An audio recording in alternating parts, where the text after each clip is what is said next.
We are officially 1 year into the second Trump administration, and the president has been moving at a pretty rapid clip, to say the least, from a flurry of executive orders on his first day to mass deportations to tariffs, even arresting Venezuela's leader as he looks to reshape the global order. The first year of Trump 2.0 has been one for the history books. Joining me now is attorney A. Scott Bolden, NewsNation political contributor and former chair of the D.C. Democratic Party.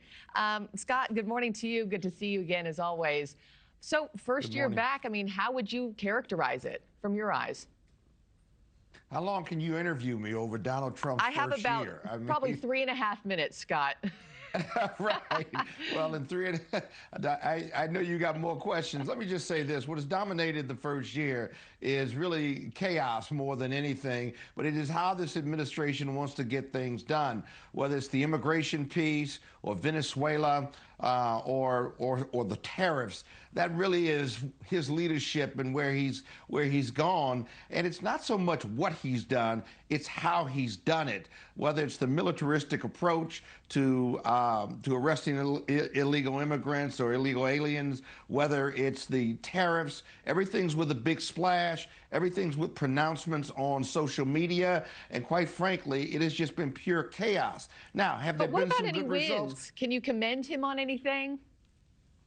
Well, I think when he goes after criminals with the ICE force and those criminal folks who are here illegal, I think that's a win. I think most Americans wanted him to do that. Now, what he deems as criminals, those who are here waiting for hearings, he's going after those individuals too, and 80%, 70% of Americans don't like the approach. I mean, these are not criminal rapists and murderers and violent people, and the ICE agents are going into these communities treating everyone as if they are. Majority of them simply are, and the statistics show that. And so most Americans are turning off from that. The other thing is most Americans want him to focus on the economy, which has mixed results at best.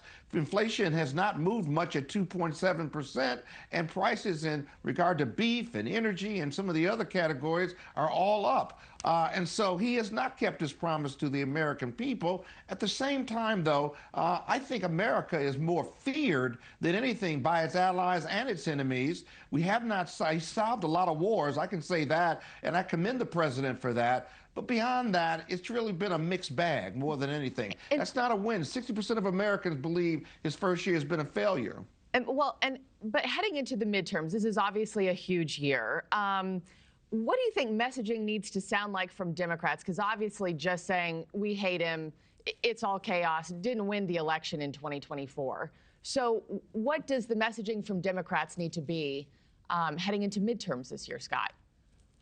Well, it can't be all anti-Trump. They've tried that messaging, and that's failed. He won the 7 swing states, so that's not it. I think the message is we're going to give you an alternative, and that is affordability, a game plan for getting the economy right. And by the way, Trump has driven this negative narrative when it comes to ICE, the shootings in Minnesota, the National Guard and military on the streets of some of our urban centers in blue states.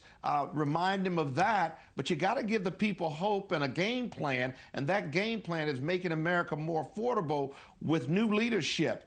Congress has to play an active part in that with the Republican on the House and Senate sides, along with the White House. That simply hasn't worked under his leadership. Some wins, but not all. But I think the Democrats have to have a message of economic affordability and then show them the pathway. They'll win the House. Senate's going to be tight, and then they've got to get ready for 2028. What are you looking for in his second year and his final years to follow?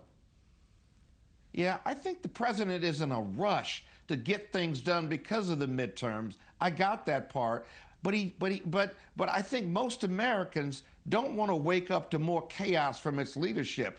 They like wins, but how he goes about it, the bravado and the chaos that comes with how he approaches these issues, I don't think America wants.